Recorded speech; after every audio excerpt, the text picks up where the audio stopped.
Rusty Quill presents Ain't Slayed Nobody is a produced actual play podcast intended for adults, and may contain material that some people find disturbing. Please see the episode notes for content warnings, and listen with care.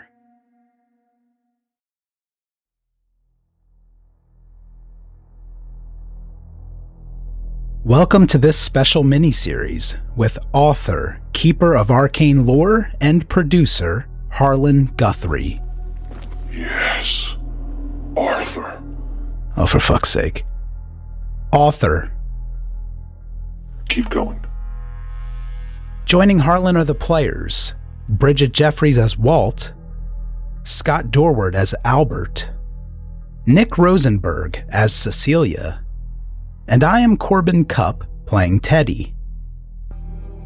Now, many of you are familiar with Harlan's work, but if you're not, I just want to put in a plug for two amazing shows. First is Malevolent, which exists in the same world as this miniseries. It's cosmic horror, it's absolutely terrifying, and it's all created by one person, which is going to seem incredible once you listen. This is an audio drama, but there's no narrator. It's fully produced with sound effects like listening to a movie, and frankly, one of the best audio dramas of all time. You'd have to check it out. Do you not understand that these things carry a heavy toll? Nothing is free. Look, I'm just trying to get through this. Well then, let's get on with it. Go to www.malevolent.ca or search Malevolent on any podcast app. Another one-man show that Harlan created is Divisor. This is a short limited series in 7 parts. It's dark space horror, like Event Horizon. It's a very weird and gory exploration of the terrors of AI. And that's at www.divisor.ca or on your favorite podcast app. I believe you have succeeded. Oh, Jesus Christ. Ain't Slayed Nobody proudly presents this Call of Cthulhu actual play, The Waking Children, with Harlan Guthrie.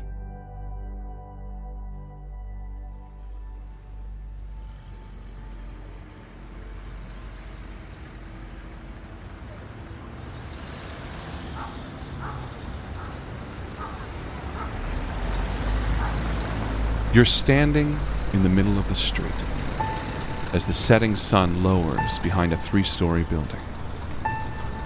You stand in a group of people, all unmoving, each staring up toward the sky.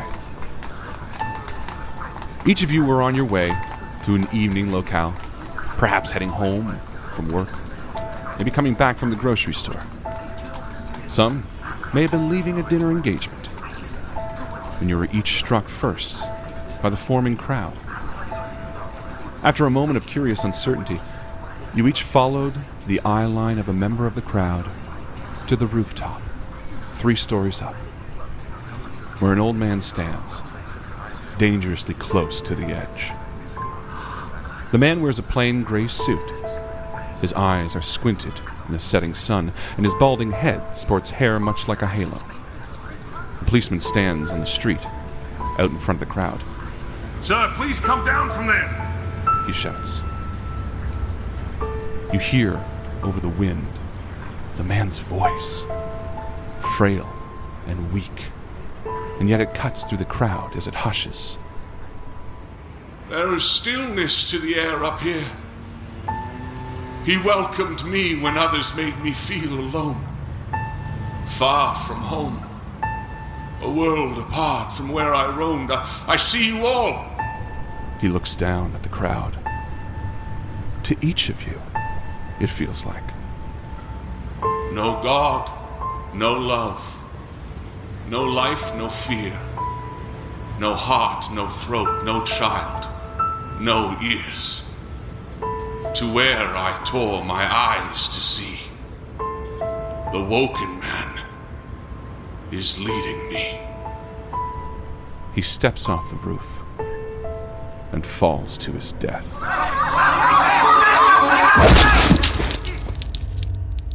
Everyone takes 1d4 sanity damage. Oh, wow. That's a good start. Right out the gate. Right out the gate, huh? Good game, everyone. All right. Sunday, December 9th, 7 p.m. The cold December winds have traveled down along the east coast and swept into the cracked and crumbling streets of Arkham. The once energetic city now sits huddled and scared, trying desperately to combat the darkness on its doorstep.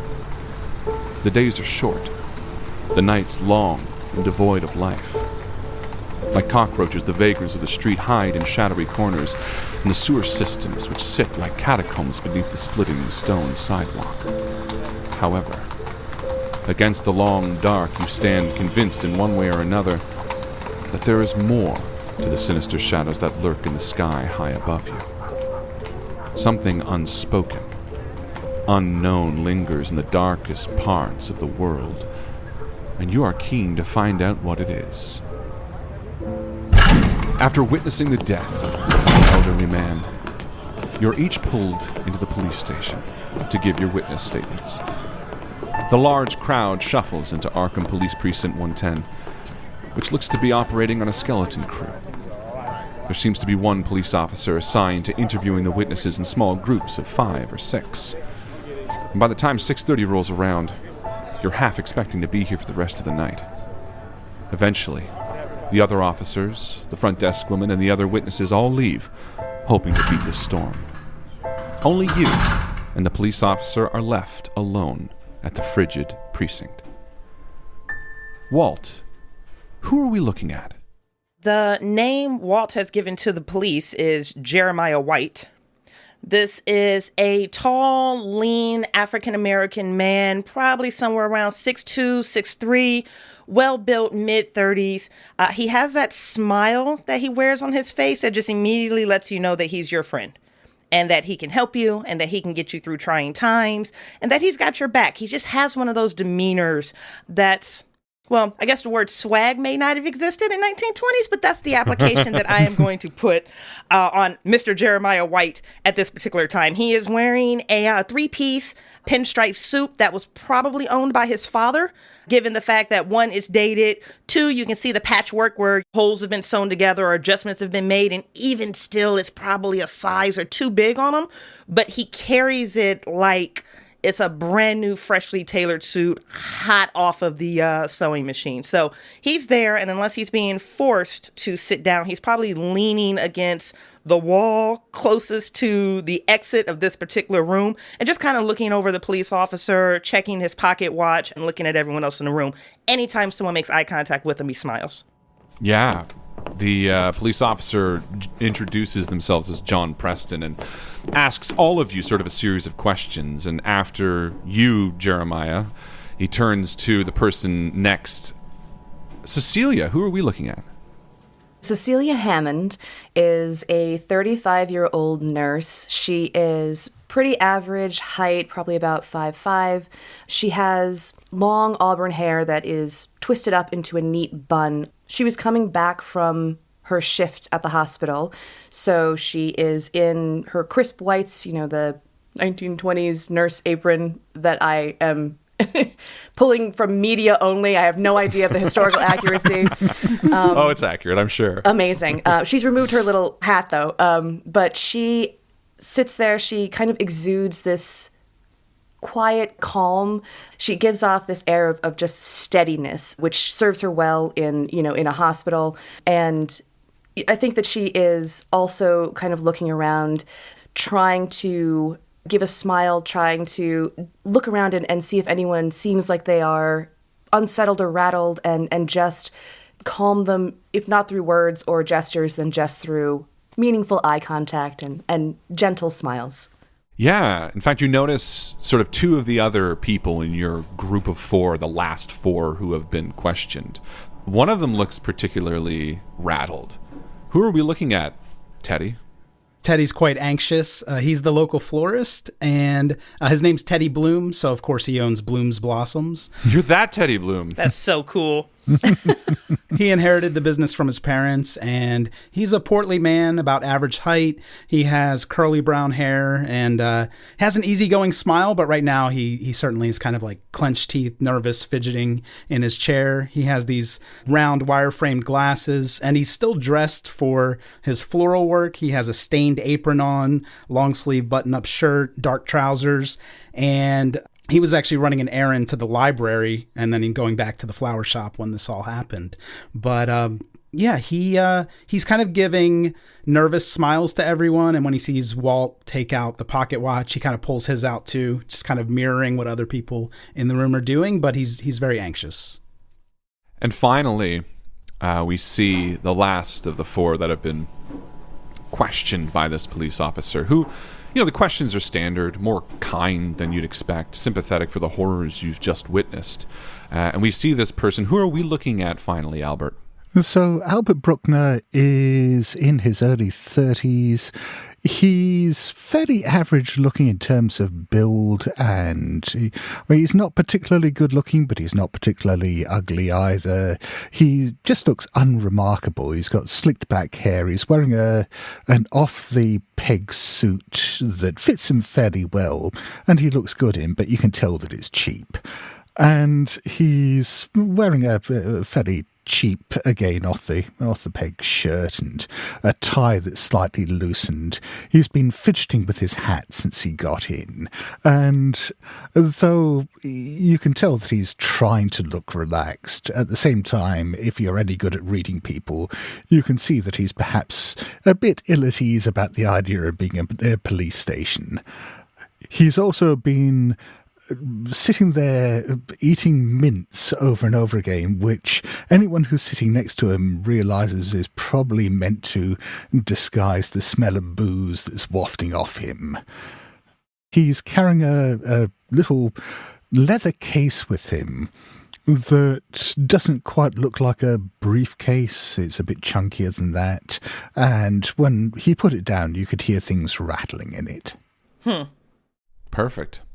The police officer rounds out the questions, kind of nods to each of you. Well, again, thank you. I apologize for all this sort of circumstances that have befallen you this evening. I hope you have a good night. You're welcome to go at any point. We have no further information about the deceased at this time. If you do have any questions, you can follow up tomorrow. But and as he's talking, kind of as he's rounding down and you're eyeing the door, it swings open. And you see sort of a startled man.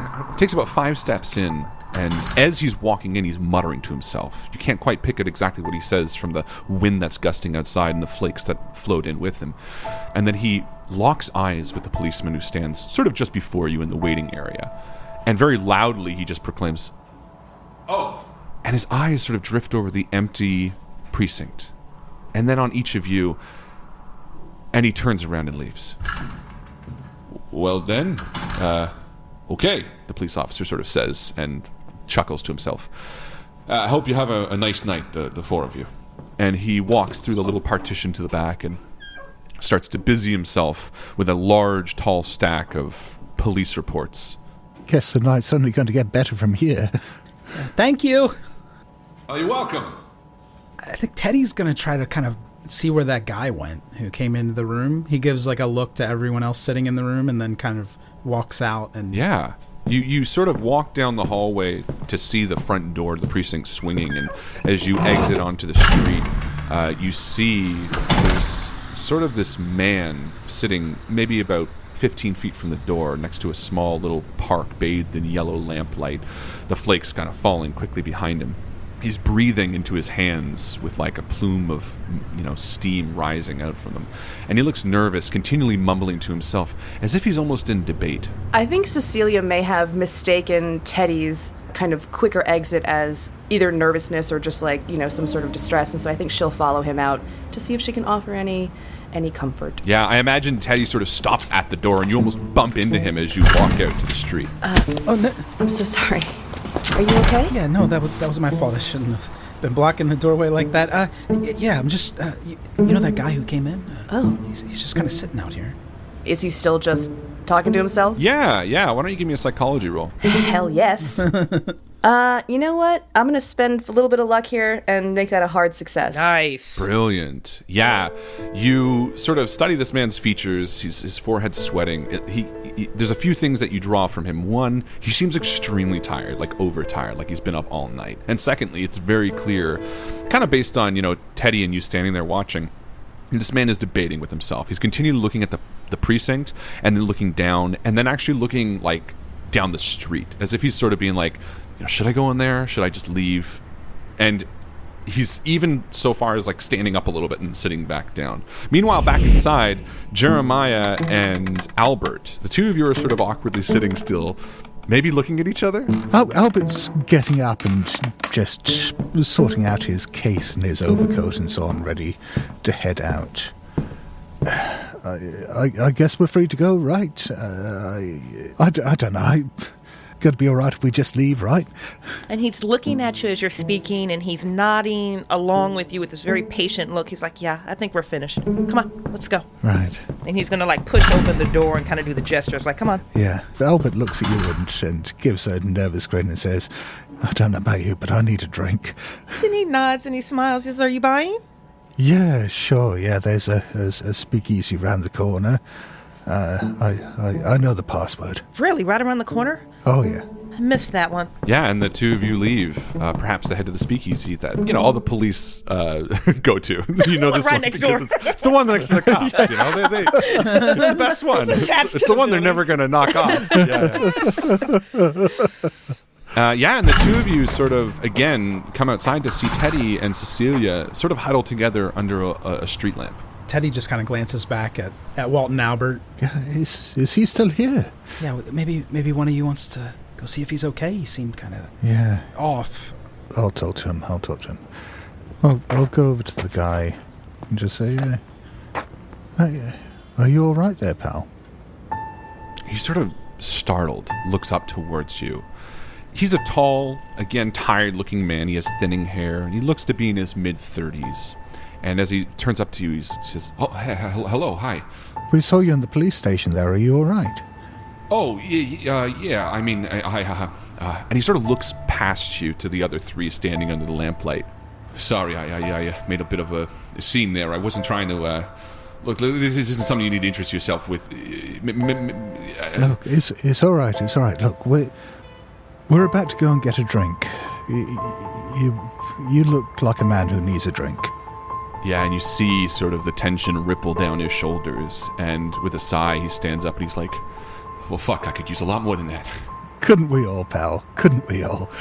And yeah, he follows the four of you to the speakeasy, the Junction, as you know it as, Albert. It's a small speakeasy that's down a tight flight of stairs, makeshift stairs that have only been erected in the past year or so. And as you get to the door and you rap on the metal, a small little shutter opens. Password. Oh, shit. What was the password? Password. The password is Gethsemane, right? It's Yosemite. And then it shuts, and the door opens up. Close enough. And you move into this small, smoky little speakeasy. Hot jazz is playing in the deep back, and the four of you walk over to a small table near a roaring fire on this December night. And as the bartender nods to you, Albert, and this is Albert's meaningful location. Yeah. The bartender's like, oh, Albert, so glad you're back. It's been a long time, my friend. We've been waiting for you.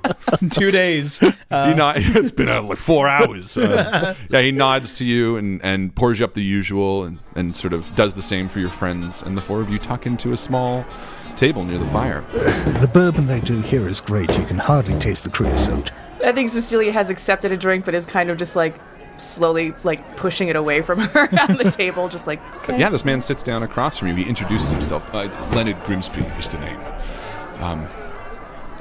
Look, I don't know what you... Yeah, I'm Albert.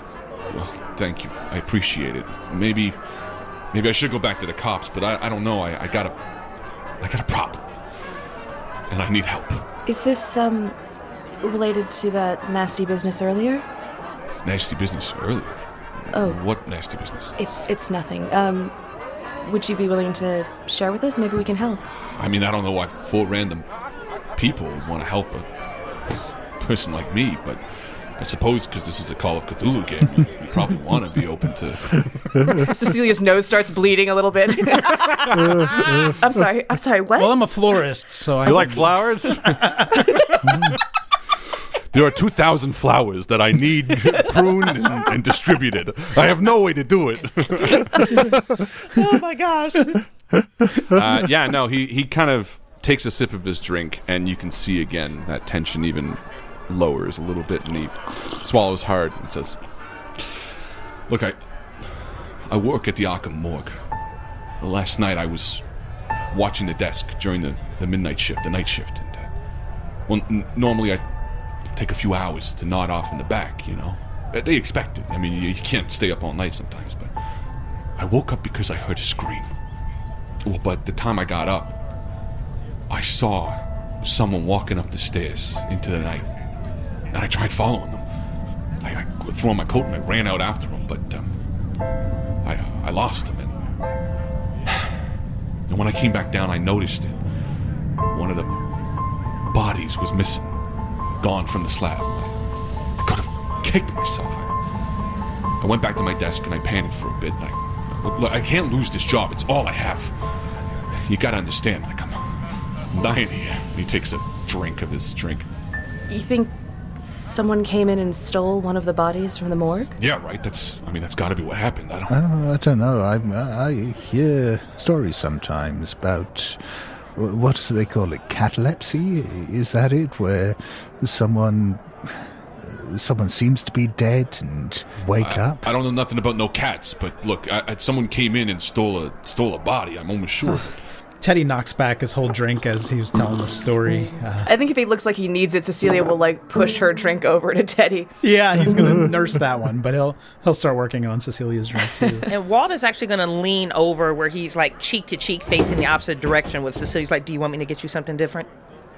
Oh, that's so kind. I'm fine. I think it's probably good for me to keep my head about me. He nods, and then he'll look over to Leonard. It's well, what's the name of your missing corpse? Well, I don't know. I didn't check it. I didn't go in there. Are you kidding? I could if they even saw that there were any tampering from me, they would track it back. Well, I don't know. Maybe I didn't think that far ahead. Fuck. He hits the table a little bit. It's okay. It's okay. Mistakes happen all the time.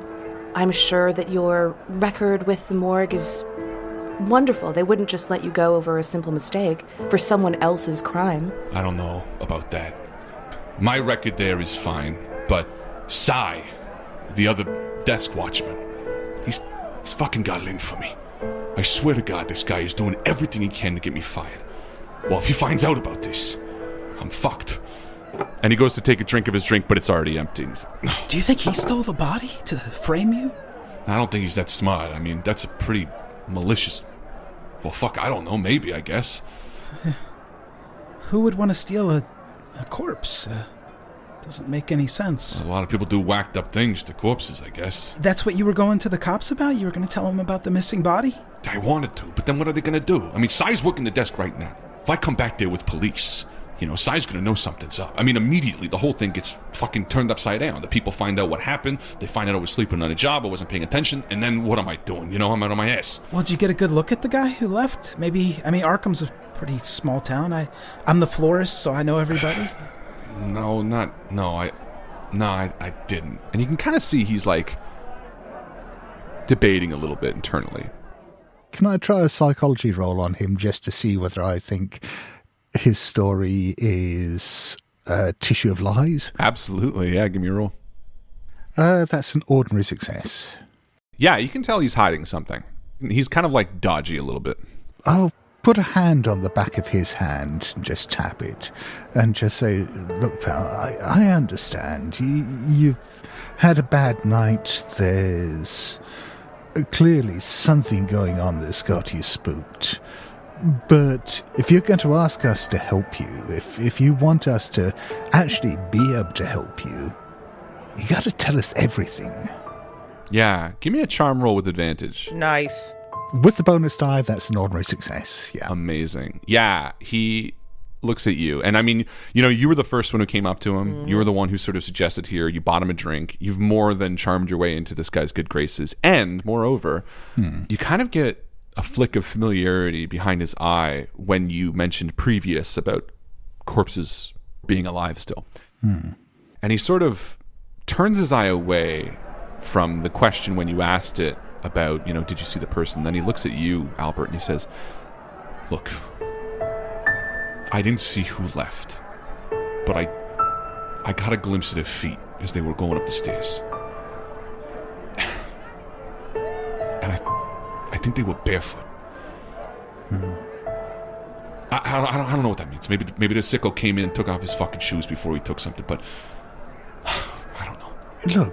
Look, pal, imagine this. Let's just say, you have some kind of medical condition that makes you go into, I don't know what they call it, trances, deep sleep, whatever.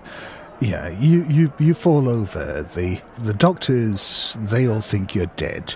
They take you down to the morgue, they put you down there, put you in some kind of gown or leave you there naked with some kind of tag on your foot. You wake up there in the dark with all those dead people around you. What are you going to do? You're going to do what this guy did, aren't you? You're going to scream and you're going to get the hell out of there. It all makes sense. Yeah, he's right. It's like the Rose of Jericho. Like you think it's dead, and then it just starts to blossom again. Like in the Bible. Sure, the Bible. Isn't Jericho a book in the Bible? I don't know. I'm not religious. Have you? You're a clergyman, right, Teddy? Kind of. I'm a florist, but we're wax philosophical a lot of the time. I write the cards that we put in the bouquets. But anyway, Cecilia, didn't you say you have medical training? Is this possible? I do, although I think that potentially my access at the hospital might be more relevant here. If someone walked out of a morgue, that doesn't seem like it requires any kind of medical knowledge. Is the morgue attached to the hospital? No, it is sort of like it's in the same vicinity, but it's sort of a separate building with a basement entrance. You've maybe been there when you first joined as like a tour, but it would be pretty weird for you to go in there, and you're aware of that too. Oh, okay. You could absolutely still risk it. You could 1,000% walk in and be like, I'm a nurse, and that probably would work on the person in the front, but they would probably file it, and if something went wrong, you would be attached to it. So it really just comes down to how Cecilia would feel about that. Like if Cecilia is more of a timid person versus more of a risk taker, I think that would be the answer right there. I don't think that she feels that this is a moment for risk right now, or like to accept a risk right now. So, I don't actually know that much about catalepsy. Is that what you called it, Albert? What's everyone talking about cats for? Yeah, look, I'm not a medical man. Like I say, I work with a lot of doctors. I've seen you at the hospital, haven't I? I go there once a month, see the administrators there and make a few sales. But of course. I thought you looked familiar. I'm so sorry. But yeah. I mean, I've just heard tell of it. Or I don't know. Maybe I read it in a story by Edgar Allan Poe. Leonard, were you able to get any information? I mean, did you? No, I didn't go back there, and we're not supposed to as desk people. Which, I mean, it's going to work to my advantage, Yeah. As long as Cy doesn't go back there, then he's not going to know that something's fucked up, and that's what I need help with. I need you to find this thing and put it back. I mean, look, I don't have any money or anything like that, but I mean, I could find a way to maybe get you something. I don't know. My wife's got a nice necklace that hasn't been in the family for a few generations. I could probably hawk that or give that to one of you. Oh, what's it made of? Okay. It's made of this really nice cubic zirconium. It's like this fancy, shiny metal. All right. Yeah, we can probably help you out a little bit here. How would we even go about tracking down this body? Shit, I don't know. Teddy, what we do is we go back there. When are you next on duty, Leonard? I'm not supposed to be on shift until tomorrow. We go back there when you're on shift, and we take a look at the records. Listen, it's going to open tomorrow. It's Sunday right now. Tomorrow morning, the Morgue guys are going to be back in there. The minute they walk through those doors, they're going to see them. And Leonard starts, freaking out a little bit. Then, Leonard, you got keys? They're behind the desk. You tell us exactly where the keys are. Leonard, you're not very good at this. I'm not very good at this? What the fuck did I do wrong? You're trying to figure this out and find the body, but you didn't get the name, you didn't get keys to the morgue. I mean, you're not giving us much to work with here, you know? I couldn't. What a shocking thing to see, and it sounds like you're concerned for your job, and it is understandable that you wouldn't have, investigated a tremendous amount. I think that you did a completely reasonable thing, and we can help. We can absolutely help you. Yeah. This was a double shift, okay? I started 6 p.m. on the 8th, right to 6 a.m. on the Sunday, and then 6 a.m. on the 9th today to 6 p.m., which is now, because it's 6:30? I basically ran from the morgue to the police station, had cold feet, and now we're here, Speaking of cold feet, this guy's out in bare feet running through the snow? That's not normal behavior. Look, I don't know. Maybe I didn't see bare feet. Maybe I'm loopy with delirium. I mean, it doesn't make any sense. You're right. Look, let's just try to get some more information on this guy. Maybe if we can figure out who he is, we can work out where he's going. You said this other guy is going to be on duty now, right? Yeah, and he fucking hates me. Then you stay away from there. What we can do is we can get in there and find the records, find out what's happened. As far as the keys are concerned, we don't always need those. Oh. Walt, who's arm half over the back of Cecilia's chair, has been leaning off to the side, flirting with some waitress on the other side of the bar for the last 30 minutes. They're making faces at each other.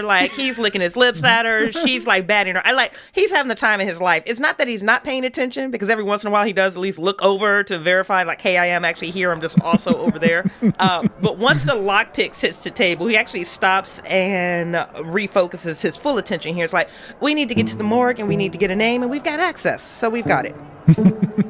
And Leonard, you're overthinking this situation. The corpse just disappeared how long ago? Well, I don't know. It was probably around 2 a.m. maybe? 2 a.m. So what are we looking at? 14 hours? This sounds like a Sly problem, not a you problem. That was his name, right? Your coworker, Sly? Slim? What did you call him? Sly Wilson. Good, Sly Wilson. Good. So this body disappeared on his shift, so you have nothing to worry about. Yeah, I guess, but he was. Hey, Leonard. Sleeping, This body disappeared on Sly's shift, okay? Okay. This isn't a you problem. This is a Sly issue. Yeah, nobody knows you were sleeping, Leonard. I hope so. Yeah, maybe you got a point. Yeah. Yeah. Yeah, it's not my fucking problem at all. Yeah, but you see, it still is a problem, because let's just say that this guy did wake up in the morgue, like I said, and he panicked and he ran out, and he's out there naked in the cold. There's someone out there who is potentially frightened and who is going to freeze to death if he hasn't already. Albert, come on. Let's go to the morgue. We don't have a lot of time, and the night's moving forward. Is there an outside entrance to the back area, to the morgue, Leonard?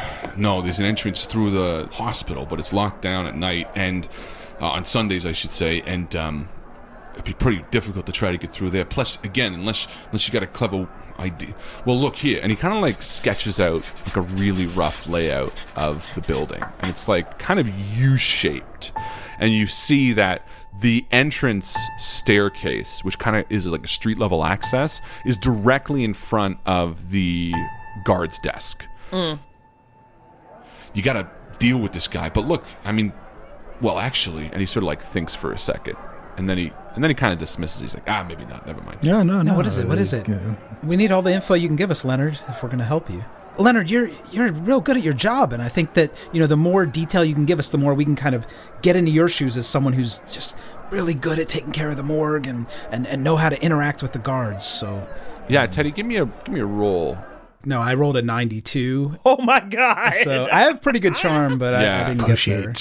Push it. Could I push it by kind of bringing another glass of bourbon around and putting my arm around him and saying, like, Leonard, man, it seems like, things get real quiet and lonely in the morgue there. And I think that, you help us out. Maybe you get a new set of friends. It seems like our buddy Albert here could be really useful in a pinch. Always, yeah, push it. Are you trying to get information out of him or seduce him?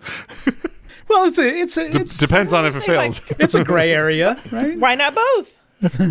Yes, a hard success. Amazing. Yeah, he sort of looks you up and down and like kind of leans in close for a second, and he's like, "Well, look, Sai is real hard on his luck.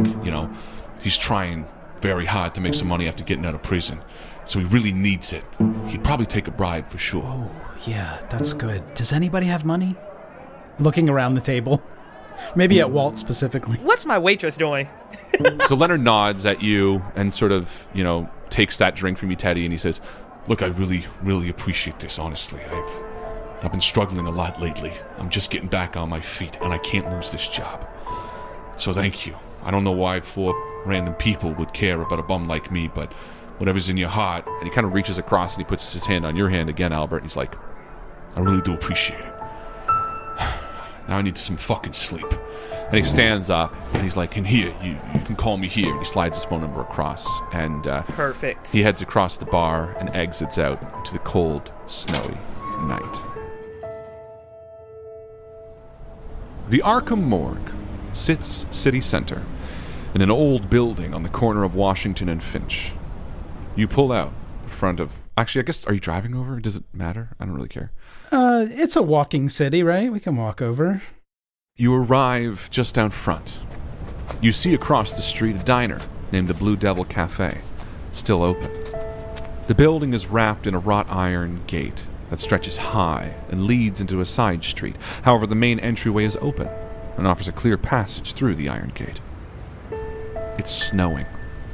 The dark sky overhead hides any light. A chill runs up your spine. It might be worth checking over at the diner here just to see if anyone saw anything. Yeah. Yeah, maybe we could get a slice of pie. You spent a long time at the police station, like planning pie, Planning pie. You need a planning pie. Classic planning pie. I mean, there's 4 of us. We could get a whole pie and just divvy it up. Right? No? Smash cut to the 4 of you in the autopsy, just Teddy eating pie. Yes, this pie dish perched atop a corpse. Just puts it down on, Rhubarb pie on a corpse's Very chest. bad. Yeah. But yeah, Walt, whoever left the morgue could have gone into the diner and tried to get help or a meal or to get warm up. Breaking into the morgue is going to be difficult with 4 of us anyway. Oh. What I'd suggest is that maybe 2 of you go and talk to the folks in the diner and get some information, and maybe 2 of us... Is anyone here... I don't know how to phrase this, but... I get it. I'm heavy set. You think that I'm going to stand out. It's fine, Albert. I'll go to the diner. No. What I was going to ask was who's comfortable getting in places where people might not want you to get in? Oh, you're just asking about breaking and entering, basically, right? Oh, yeah, no, I have skill sets in that. Yeah, okay. Well then, yeah, Jeremiah, why don't you and I go and break into a morgue while these 2 go and chat out the folks in the diner?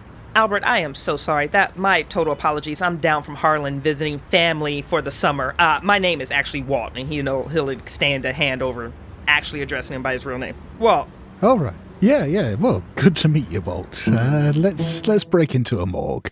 Break into a morgue. Cecilia, Teddy, you 2 okay? Y'all gonna be all right over there? I think so. We're just going to get information from the folks at the diner? Yeah. I think Cecilia is put a little bit on her back foot just by, this evening has taken quite a turn. It was a Saturday, Sunday. Morgue should have been slow. Shouldn't have been a whole lot of activity coming and going. So if they saw anything on this side of the street, it should stick out to them. And with that glass front, I'm imagining they probably saw a lot. All right. Yeah, it's a good idea. It's not like it's a date or anything. Let's go see what they know at the diner. Slow head turn towards Teddy. The keeper also head turns towards Teddy. He's just kind of shuffling his feet in the snow. Cecilia's now very, very aware that she is the only female in this group. Okay, all right, Teddy, let's go get you some pie. Thank you. Yeah, let's do it. Good luck. We'll kind of keep lookout, too, just on the street for you two. That's a good call, Teddy. Thanks. Yeah, Teddy and Cecilia, you head across the street to the Blue Devil Cafe. You enter and you're greeted with a warm sense of blue plate specials and hot coffee. There's a bouquet of flowers in a vase right at the register, Teddy, that immediately catches your eye. Oh, is it beautiful? No, they're wilting. Oh, no. I'll go over and take a look and smell the flowers. Yeah, they sort of have that sickly, like that smell when flowers are starting to rot a little bit. That kind of I want to say stinky, but there's got to be a more eloquent word for that, but stinky. Roll sand. If there's any staff around, I'm just going to kind of yell out, "You really need to change the water?" Okay. When you keep flowers like this? Like all the, waitresses and the guy behind cooking and the patrons just all kind of turn to you, and there's this awkward silence that just washes over the entire cafe as everyone looks at you, Teddy. He's a florist. Please forgive him. Yeah, and there's a slow returning to business as everyone continues, and like even the music stopped, like a record skip for a second. Teddy, can I talk to you just for a second? Can we sidebar for a moment? Cecilia, they really should be trimming off the dead petals and things so they can regrow and be magnificent. Right. Yeah. All right. Well, while we try to get the information that we came here for, we can pass that information along as well. All right? Okay. I actually brought a little packet of flower food too. Maybe we could leave it with them. Yeah, that is a great idea. You just reach into your pocket and pull out, and there's they're filled with flour packets, like sugar packets. You sit down, you put one in your coffee, like it's a whitener almost. Teddy, as you stand there, you see this glass, rotating pie platform to showcase all these gorgeous pieces of pie. Jesus Christ! Just staring at it. There goes the game. Cecilia, this is a good diner. We do you want to share a rhubarb pie with me, maybe? That sounds wonderful. Maybe we can ask our questions first, and then we can have the pie. Okay, I thought maybe if we were legitimate customers, it would be easier to ask questions. But we'll try your approach first. Surprisingly, that is actually a very good suggestion. All right, let's order some pie. And I guess Cecilia will start to look around for or she'll sit down at the counter. Yeah, let's do the counter. Yeah, we'll sit at the counter. Yeah, the two of you sit down on the counter and begrudgingly seem to slowly be noticed by one of the waitresses. Meanwhile, Walt and Albert, you're standing out front of the wrought iron gate. The morgue sits just opposite, the snow falling slowly, quietly. Walt, just so we got the right expectations going in there, I really do want to help this guy out. And if there is someone wandering around there in the snow, and definitely want to help him. At the same time, you got to understand that breaking in here presents some opportunities, right? I mean, there's got to be, personal effects from some of the corpses, wallets, jewelry, stuff like that. It'd be a shame to let that stuff go to waste. We're not really being fairly compensated, so we're going to have to pick it up from somewhere. Exactly. For sure, yeah, same page, same book. As long as we're on the same page. Albert, I'm here for you. Right, so we're going to case the fuck out of this place. He'll dip his hat and head the opposite direction. If we're doing exterior recon, he is on it. Yeah, you walk around the wrought iron gate, you find an open entrance, where cars would go in and go out. They have a night watchman, so they're not particularly worried. In the morgue, I mean to say. So yeah, you find a pretty easy mode of ingress through the open gate. Okay. Do you want to do the whole skullduggery thing, or can I just go to the front desk, distract the guy, pay him, and you go and do what you need to do? I'm happy talking my way into places I'm not supposed to be to. He tips his hat in respect. All right, let's go find Sly.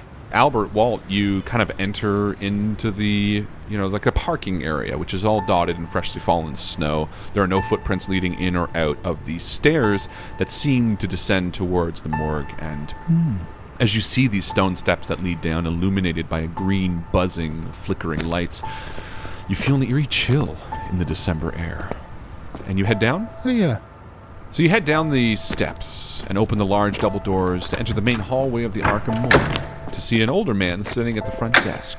He sits with a folded newspaper in his hands, licking the tip of his lead pencil every so often, and scribbling into the Arkham Gazette.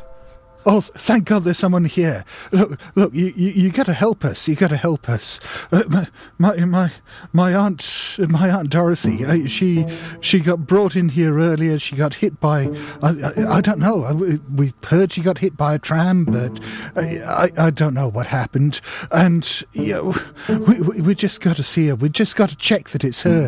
When the police gave a description that didn't make any sense and they weren't any help to us, and we just got to get in there and just check to see that it's her, right? We got to see that it's her.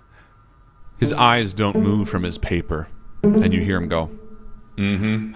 Yeah, look, I know how this works, buddy. I know how this works, and I'll put a couple of dollars down on the table. Okay, so you're like trying this first pass. Yeah. Well, I mean, you can roll for that first one. Yeah. Cool. Yeah. Let's do it. Let's do fast talk. Give me a fast talk roll. If you're offering the money as well, it can be with bonus. Okay, I've already rolled an extreme. Oh, brilliant. So that's 0-4 on 70. Amazing. Yeah, he never diverts his eyes from the paper. And at first you kind of think it's like rude, but then as he leans forward and unhooks a key from the underside of the desk, you kind of start to realize that it might be purposeful. He slaps the key on the top and in one swift motion slides the money back towards him and puts it under. And he just says, 5 minutes. You got it, buddy. And he gets up from his chair and enters a small room to the back, kind of behind the desk, where you would imagine Leonard would have slept. Okay. You know, there's a large glass window directly behind the desk that allows you to kind of see into a smaller room, what Leonard must have looked through when he woke up. But you kind of just see this guy walk back there and chill out. Security is tight at the Arkham Morgue. Honey. Well, that was extreme, and you gave him money, and that's equivalent to like $7,000. He's like, $7,000. $2. Whoa, I'm rich, Mr. Bye. I quit. Cecilia and Teddy, you are sitting in the booth. Teddy, you are halfway through a piece of pie, your second piece of pie, as the waitress is filling up your coffee, Cecilia, once again, and dropping another handful of about 7 sugars onto the counter for you, Teddy. Does she have a name tag? Jessica. Thanks, Jessica.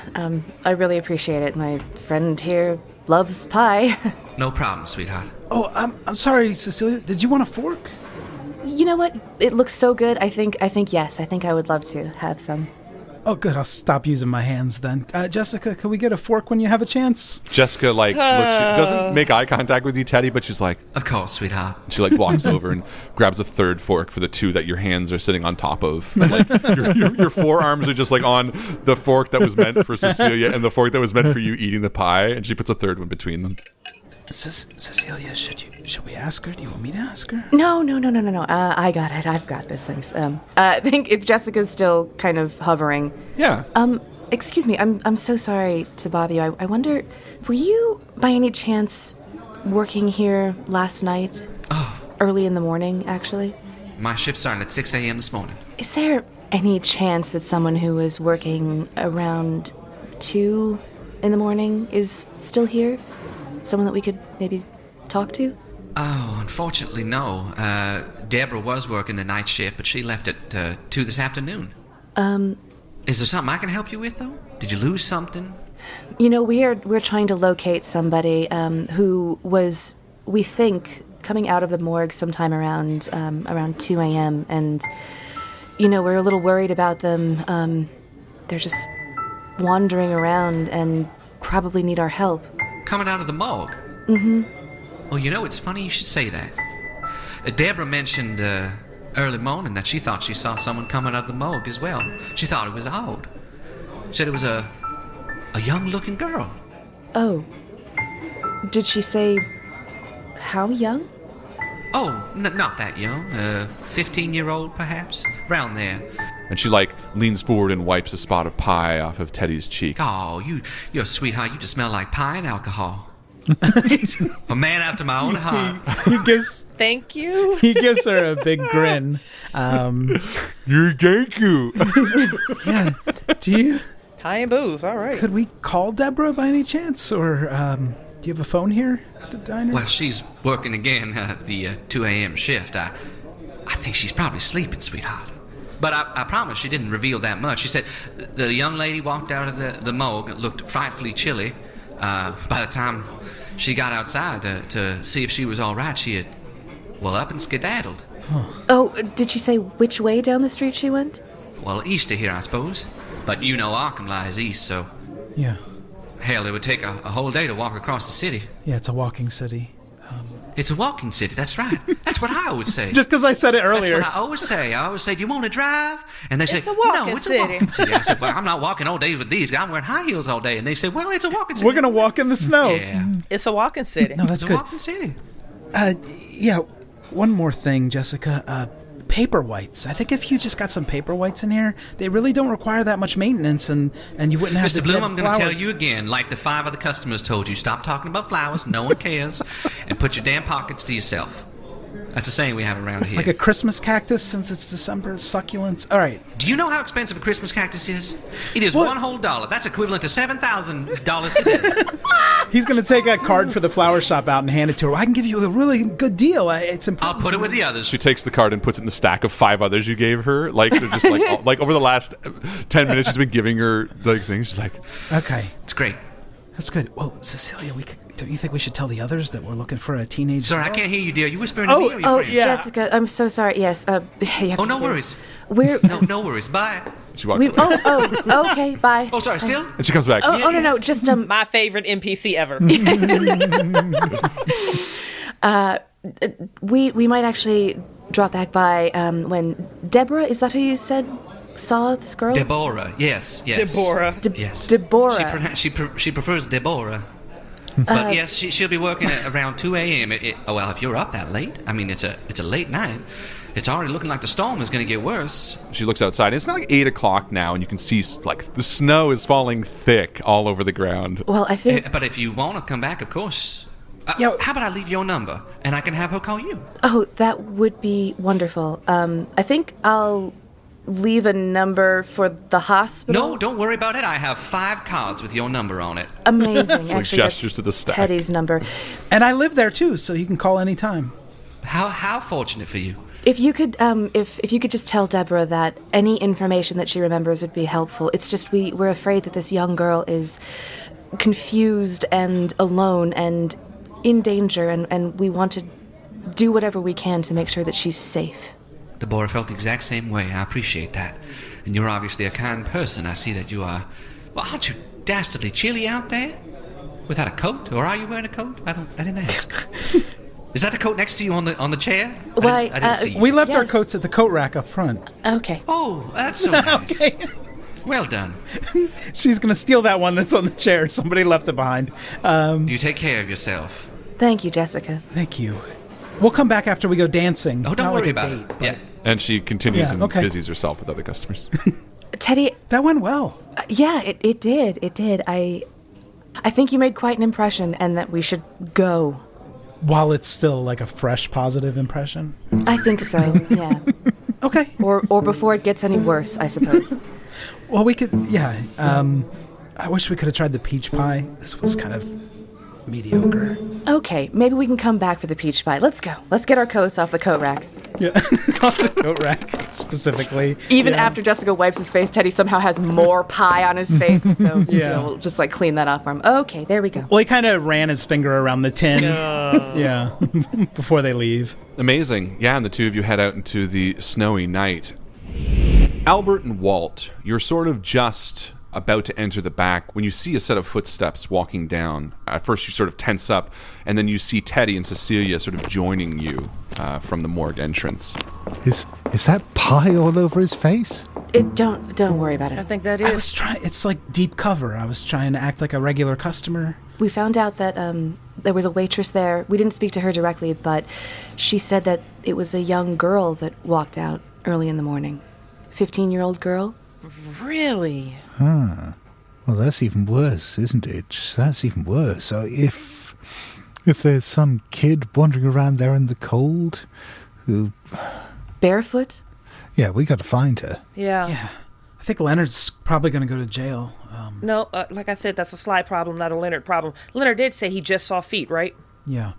And look, yeah, I don't know what the rest of you think here, but Leonard was the one who came to us with this problem, and yeah, sure, my heart goes out to the guy. No one wants to lose his job, but honestly, it's not him I'm worried about here. If there's some kid who's in trouble, yeah, I'm more interested in helping her than I am in helping Leonard. Yeah. Oh my goodness, she must be terrified.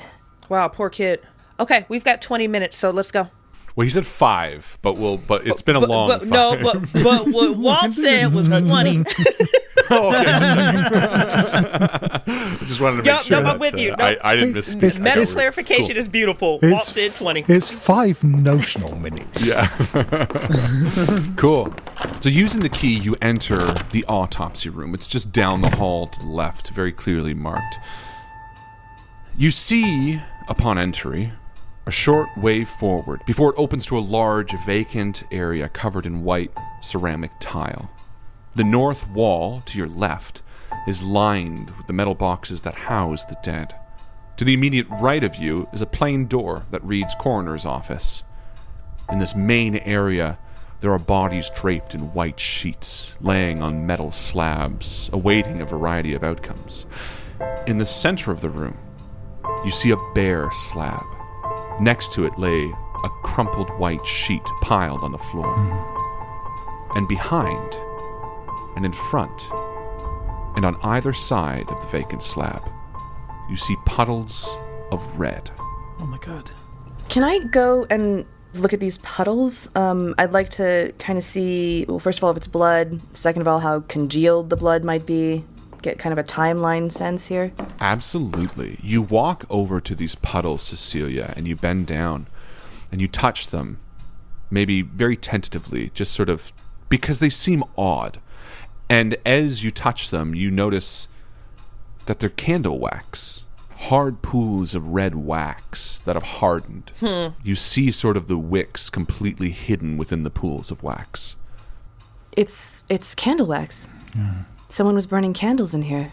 Seems like a weird place to have a party. Yeah, they have electric light in here. I don't know why anyone would need to light candles. Look, I mean, yeah, this is weird. This is weird, but we're down here to do a job and we've only got 5 minutes, right? Cecilia, you must understand how medical records work, right? Yes. Yeah, so if I get you into the coroner's office, you think you can find out anything about this girl? Yes, I think my library use score is high enough to do that. A what? Oh, okay. good. Well, with any luck, my lockpicking skill is good enough to get you in there to use your library use. And my flower arrangement skill could...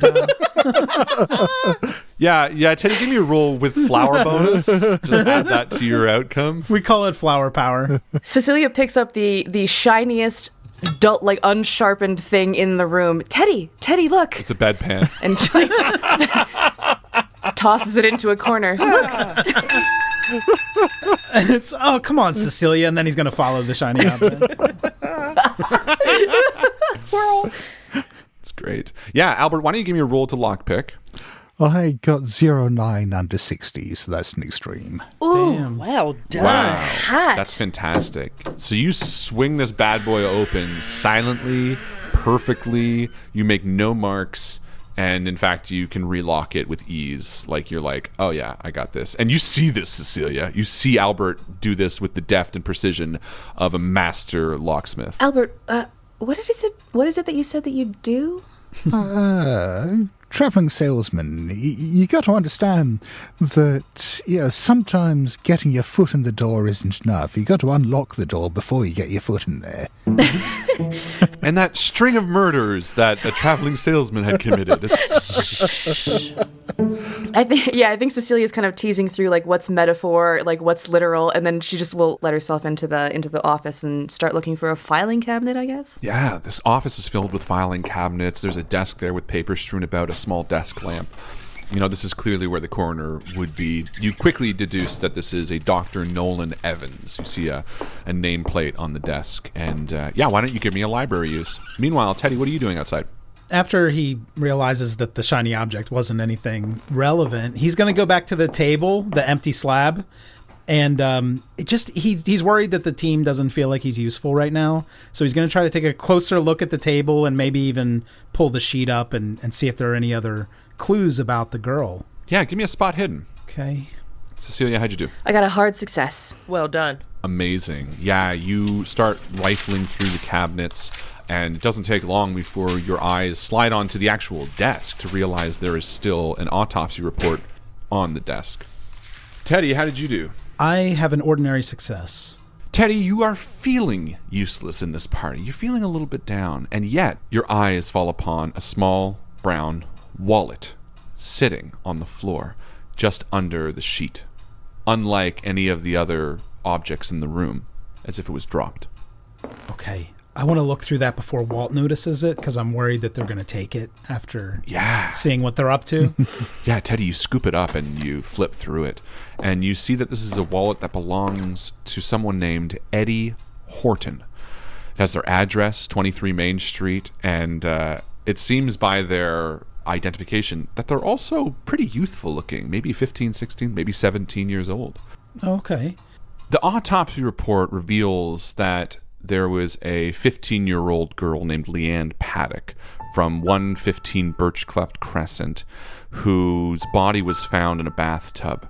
Her father, Arthur Paddock, was the one who notified. She had brown hair, brown eyes, 95 pounds, 5'11". The marks and wounds section reveals that she had a small birthmark on her upper right thigh, about 2 to 3 inches, and it seems like the probable cause of death was suicide. The report seemed to be filled out December 9th. Yeah. Cecilia's probably reading out some of these facts. You're saying, this girl killed herself? She cut her wrists, right? It looks that way. Yeah, she had to be alive, though. Maybe she lost enough blood that they just thought she was dead, and... You're the nurse. You tell me how this works. You must have seen someone before who you thought was dead who made a recovery, right? I've seen patients in comas, but they still have, a heartbeat. It would be hard to mistake them for actually dead.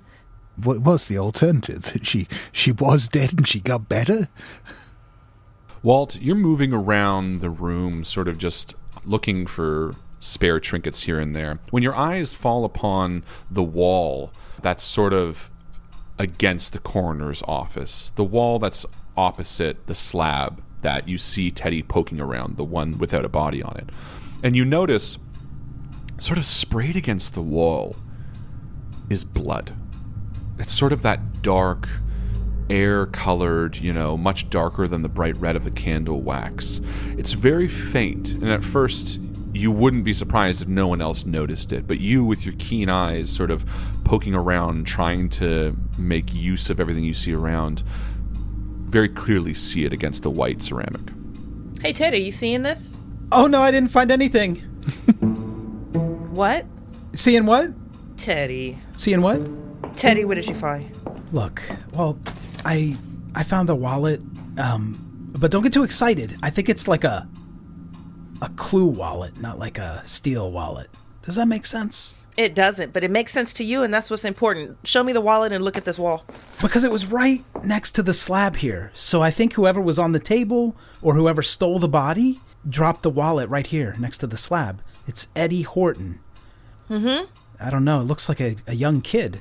I don't know. You can do whatever you want with the wallet, Walt, but we got to find this kid and figure out what the fuck happened. Okay. Pardon my language. Hey, nope, I agree with you, Teddy. He is trying to empower Teddy by putting the ball back in his guard. Nope, you're right, Teddy. I completely understand that. That makes sense. Yeah. That was a great find, by the way. It was an exceptional find. That's the only motivation that works with me, to be honest. So, in and out of character. It was good, though, right? Like, I found nobody else saw it. Yeah. To be honest with you, if only I were half as perceptive as you are, I could move mountains. Do you want to check out this wall that I found, inspired by your finding this? Sure. He's kind of like acting like he's going to humor Walt. Sure, yeah, we can take a look at the wall. Okay, we're gonna. It's a good wall. Walt wants to examine this wall a little bit more. Exactly how much blood we're looking at. Like, is this something that was splashed up? Yeah, Teddy walks down? to the wrong wall. Of course. And you, like, turn him. Yeah, I see it. Teddy is fascinating. Yeah. It's a Teddy's good just looking wall. at the grout between the walls, and he's like... Walt, you take a good long look at this. It doesn't take too much to sort of, you've seen wounds here and there. We all have. It's not a spray, it's a spattering. In fact, as Teddy comes over, you're sort of a little bit reaffirmed at your sight to notice this, because it's pretty faint. It's sort of because you were looking at the whole picture, you really got a good glance at it. But it seems more or less like just the perhaps spray of a hit. We've all been in brawls here and there. Sometimes blood is drawn. You wouldn't be surprised if this came after a big heavy punch and a bloody nose type vibe, Okay.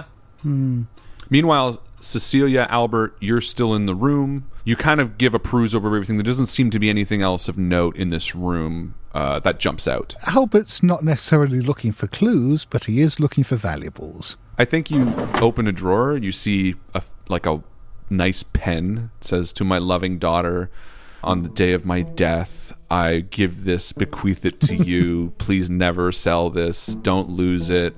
If someone's stealing this, you're a jerk." It just says all that in the pen. Okay, that's going in my pocket. It's a big pen. It's a novelty-sized pen. Really cramped handwriting. Oversized pin. really, really cramped. No, yeah, you find a gorgeous pen, probably like a gift from school, and a few other odds and sods. This being a coroner, there's got to be a bottle of booze hidden around here somewhere as well. Oh, absolutely. Yeah, the bottom drawer, you open it up, you're kicked in the leg with a half bottle of Maker's Mark. That's going in my pocket as well. Perfect. Are you going to take that? Looking at the pen. Which has just got into my pocket. You're okay. Only that we're compounding the number of crimes that we're committing here. I wonder if... Yeah, you see, that's the thing about crimes. If they catch us, they're going to charge us with something anyway. So, we might as well make the best of it, right? How much do you think we could get for that paperweight? Paperweight is like a picture of a child. It's like a painted rock, and it says, "I love you, mummy." At least 50 cents. It's got fucking googly eyes on it. Seems to have more... Yeah, that's going in my pocket too. Okay. It seems to have more sentimental value than actual, On the bottom, it's got a date of death. It's like 11-year-old. It's like 11 years between the birth and death. It's like, mine. Okay. Yeah, so the two of you head out. Walt, Teddy, you're sort of looking at the blood stain as the four of you regroup. It's like a spider lily, don't you think? Well, I don't know what that is, Teddy, but I'm going to take your word for it. yeah, like in full blossom, it's just got the red splotches. It's kind of beautiful if you step back and look at it. Teddy, are you married? I'm not.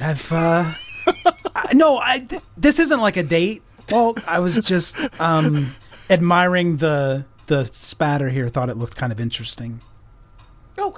Okay, maybe we could check up with Cecilia and Albert and see what's going on. As they're coming out, he will at least address Albert. How'd you guys do? Cecilia found something weird. We have a little more information, but I'm not sure it makes a lot of sense. The girl's name was Leanne Paddock. Is. Her name is. Because she got up and walked out of here. There ain't no was here. Yeah. True, yes. It's strange because apparently she committed suicide and her father found her. Oh. And then a series of medical professionals would have had to declare her dead for her to be brought down here. Just a seedling. Maybe there was a home address. We could check in with the father and try to figure out maybe she went back home. Yeah. Yeah, that's... Yeah, we got to... even if she's not there, her father's got to know, right? Maybe some of her favorite places she'd hide. That's a good idea. We just have to be really tender with this, so if you want me to take the lead on the conversation, just let me know. Wow, that wasn't where I was going. Hey, you said the girl's name was Paddock? Yes. Yeah, Leanne Paddock. That's not the last name on the wallet. Teddy? Yeah, we did. We found a wallet. I found it, but we're a team, I think. So we found Eddie Horton is another teenage kid. We found his wallet right next to the slab over there near the candle wax. What do we think happened here, by the way? Looking at the wall, it looks like someone took a really nice right hook to the face. Yeah. And he's going to point out to the blood. So I don't know if there was a struggle or how Leonard missed that. As the four of you are standing sort of just in the center of the room talking, why don't you all give me a spot hidden roll? You're sort of just casually looking around, chatting, scanning the room. That's a narrow pass. I failed. Failed miserably. I think I failed barely, but if someone else passed, I'll just let it stay as a failure. Walt made it. Walt passed. And as you're sort of discussing this and sort of the seriousness and perhaps the unsettling nature of this is washing over you, Walt, you just look down towards your feet and scuff a little bit to notice that it seems like the ground is dusty, but sort of just in a line. And you sort of back everyone away for a moment and take a look down to see this long line drawn against the white floor. It's almost imperceptible. Okay, what the hell is this then? Yeah. I want to get down on one knee and take a real close look at this kind of powder or dust. While he's examining the dust, can I follow the line? I mean, does it just kind of extend from one wall to the other? Yeah, Cecilia, you see Teddy get down and you start walking. It's very difficult to see. You're walking this line and then it sort of stops and then it juts off and you continue walking. Teddy, what did you get? I failed just barely. I feel like I could spend luck, but it's much more fun to push the roll. So I think I'd like to... Push it. I'm going to push the roll I want to get a little of the dust on my finger and then smell it. And if that doesn't give me anything, I am going to just put a little bit on my tongue. Put it in your mouth. Do it. In your motherfucking mouth. Teddy's high on cocaine for the rest of this adventure. And I failed. I failed the push. Yeah, you start licking this weird substance as Cecilia sort of finishes tracing this line, and as Teddy, you sort of cough this taste, which unfortunately or fortunately, you recognize. Uh-oh. This is chalk. And as Cecilia sort of walks the whole frame, she reveals to everyone this large star-like symbol drawn in chalk surrounding the center plinth that Leanne lay upon, and each of the corners dotted by a pool of wax. Teddy, I think this should be a lesson as to what should and should not go into your mouth. Am I crazy in thinking that maybe there was some sort of ritual performed here? No, it's got to be coincidence. I mean, you don't see stuff like that outside of the pages of Weird Tales. No, that's not true. Can I... He's pointing at the bottle in your pocket, Albert. Can I just wash down the chalk? Yeah. Let me see if I can find you some water. Don't waste the good shit on bad people, honey. Hey! No, but Miss Pennington, one of my customers, comes in and always, she's got these books on rare plants and all this stuff, and I think this is something like a ritual or the occult, which I have a lot of points in because of that interaction that I have with Miss Pennington all the time. Yeah, I mean, Teddy's got to have night hobbies. I'm sure he's trying to resurrect plants. Yes, that's exactly. There's got to be a spell in this ancient tome about plants. I don't need people. I don't need animals. He knows occult in a very specific way. Yeah. But yeah, he does have a couple customers who buy the rare plants to use in occult practices. So I've got a little bit of that.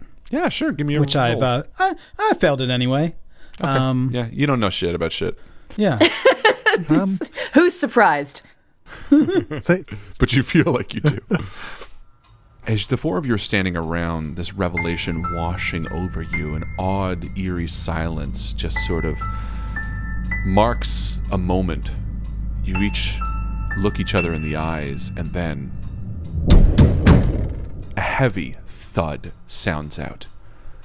Your heart leaps into your throat. The four of you stand silent, and then the voice, 5 minutes, echoes out from the far side of the wall. I thought it was 20. Yeah, look. been about 20. Yeah, pal. Yeah. I mean, that's. I mean, 5 minutes is just a turn of phrase, right? Oh, now. Yeah, we gotta go to the house anyway. It's okay. And the four of you leave the autopsy and the morgue and ascend the stairs back into the cold night of Arkham.